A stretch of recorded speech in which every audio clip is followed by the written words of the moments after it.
कि ये हिंदुओं का त्योहार, पवित्र त्योहार है, इस पर केवल हिंदू बालिकाएं ही मेहंदी लगाएं।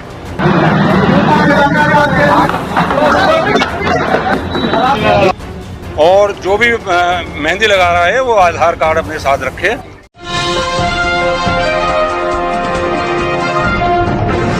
साथियों नमस्कार, मैं हूं नीरज पटेल और आप देख रहे हैं नेशनल जनमत। उत्तर प्रदेश के तथाकथित राम राज्य में भगवा गमछा गुंडई का प्रतीक हो गया है।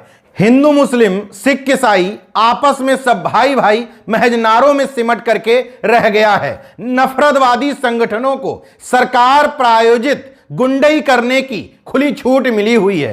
कहीं पहुंच जाओ, जोर से जय श्री राम के नारे लगाओ, किसी को घर से निकाल करके पीट दो, मार दो, भद्दी भद्दी गालियां दे दो। ये बात मैं यूं ही नहीं कर रहा हूं। हालिया मामला उत्तर प्रदेश के मुजफ्फरनगर जिले से आया है, जहां नफरतवादी संगठन अब तय करेंगे कि महिलाएं किससे मेहंदी लगवाएंगी, किससे नहीं।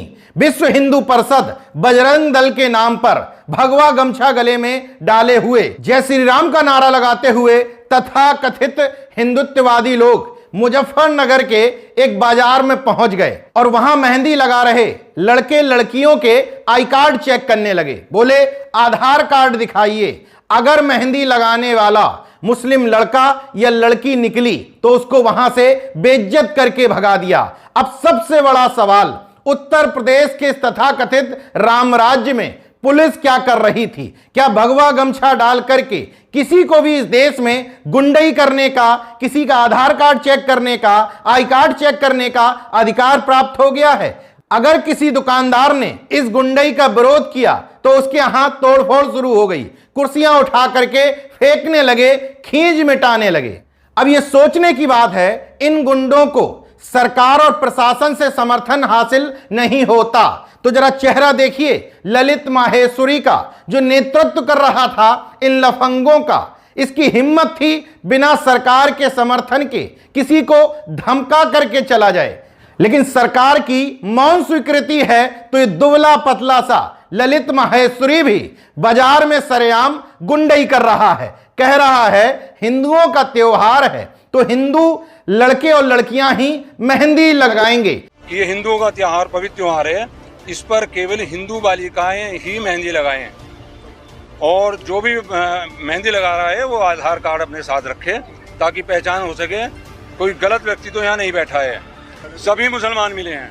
ये तो उसको तय करना है जो लगवा रहा है कि वो किससे लगवाना चाहता है या किससे नहीं। क्या ये संविधान की पंथ निरपेक्षता का, संविधान की प्रस्तावना का, संविधान के धर्मनिरपेक्ष स्वरूप का, संविधान के आर्टिकल 15 का खुला उल्लंघन नहीं है? क्या इन लोगों पर सांप्रदायिकता भड़काने के लिए दंगे की आग में मुजफ्फरनगर को झोंकने की साजिश रचने के लिए एनएसए लगा करके जेल में नहीं ठूंसना चाहिए? मगर शायद सरकारें भी यही चाहती हैं, इसलिए पहली बार नहीं बल्कि जब जब कोई ऐसा त्योहार आता है, हरितालिका तीज से लेकर के कोई भी हिंदू त्योहार, उस पर ये नफरतवादी अलग अलग गैंग की शक्ल में चेहरा चमकाने के लिए उतर पड़ते हैं सड़कों पर, क्योंकि पता है चेहरा सामने आ जाए, वीडियो वायरल हो जाए, बयानबाजी कर दो, लेकिन किसी की हिम्मत नहीं है कि टच भी कर जाए।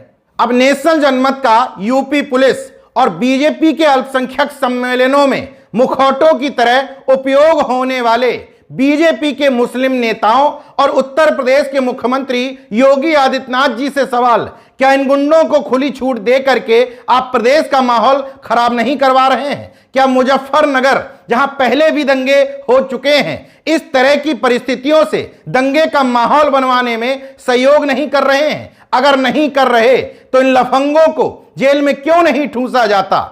अब इन लफंगों से भी नेशनल जनमत का सवाल, आप कहते हो कि हिंदू त्योहारों में हिंदुओं से ही काम करवाना चाहिए, तो महज मुजफ्फरनगर में चेहरा चमकाने की बजाय होली का गुलाल बनाने वाले मुस्लिमों पर रोक लगवाओ, दशहरा का रावण बनवाने वाले मुस्लिमों पर रोक लगवाओ, दीपावली में आतिशबाजी बनवाने वाले मुस्लिमों पर रोक लगवाओ, कृष्ण जन्माष्टमी की पोशाक और कावड़ियों की ड्रेस बनाने वाले मुस्लिमों पर भी रोक लगवाओ। हिंदुओं का कोई ऐसा त्योहार नहीं जिसमें मुस्लिम भाई इन्वॉल्व ना हो, मुस्लिमों का कोई त्योहार नहीं जिसमें हिंदू भाई इन्वॉल्व ना हो, यही इस देश की खूबसूरती हुआ करती थी, जिसको बिगाड़ने की कोशिश की जा रही है। दुकानदार अपने बयान में स्पष्ट तौर पर कह रहा है कि पिछले 3 सालों से ऐसा हो रहा है। 3 साल से यही कह रहे हैं कि लड़कियां मोमडन नहीं होनी चाहिए मेहंदी लगाने वाली, और लड़के भी मोमडन नहीं होने चाहिए। हम बैठाते ही नहीं मोमडन से लड़कों को, लड़कों यहाँ पे जब पता है कि इश्यू हो रहा है, लेकिन वो कह रहे सबके आधार दिखाओ, ये है वो है, मान ही नहीं रहे थे। तो हाँ, कस्टमर भी चले गए थे उनकी, इनके इस व्यवहार को देख के बड़े अग्रेसिव हो रहे थे वो लोग। तो हमने उनसे कहा सर सब लड़के लड़कियां हिंदू ही हैं हमारे, फिर हमने उनको आधार कार्ड वगैरह दिखा दिए। पिछले 3 सालों में ऐसा क्या हुआ? सरकारें नफरतवादियों की आ गई, हिंदू मुस्लिम एजेंडे पर काम होने लगा, वोट बैंक की सियासत होने लगी, वोटों के ध्रुवीकरण की राजनीति होने लगी। वरना पहले खबरें सुनाई देती थी आगरा जैसी जगह से कि हिंदू ताजिए बनाते हैं, मुस्लिम दशहरा का रावण बनाते हैं। महज आगरा नहीं बल्कि देश के विभिन्न हिस्सों से, अभी गूगल पर टाइप करिए दशहरा का रावण, हर जिले में कोई ना कोई बड़ा कारीगर मुस्लिम समाज से ही आता है। लेकिन अब नफरत घोल करके इस यूनिटी को तोड़ने की कोशिश की जा रही है। तोड़िए, अपना एजेंडा चलाइए, आप अपनी दुकान चलाइए, वोट बैंक की राजनीति करिए, हमें कोई तकलीफ नहीं। लेकिन इस प्रदेश को, इस देश को नफरत की आग में झोंकने की सियासत का पुरजोर तरीके से विरोध किया जाएगा। उत्तर प्रदेश सरकार और पुलिस से अनुरोध करना चाहता हूं कि इन गुंडों को यह अधिकार क्या आपने दिया है कि किसी का भी आई कार्ड चेक करें, आधार कार्ड चेक करें, किसी भी बाजार में जाकर के गुंडई करें, प्रदेश और देश के किसी भी नागरिक में विभेद पैदा करें, यह तय करें कि फलानी महिला फलाने समाज से मेहंदी लगवाएगी या नहीं। अगर इन पर कार्रवाई नहीं होती है तो यह मान लिया जाएगा इन गुंडों को उत्तर प्रदेश सरकार और पुलिस का पूरा समर्थन प्राप्त है। देखते रहिए नेशन जनमत, जागरूक और सजग बने रहिए। जय विज्ञान, जय संविधान, जय लोकतंत्र। धन्यवाद।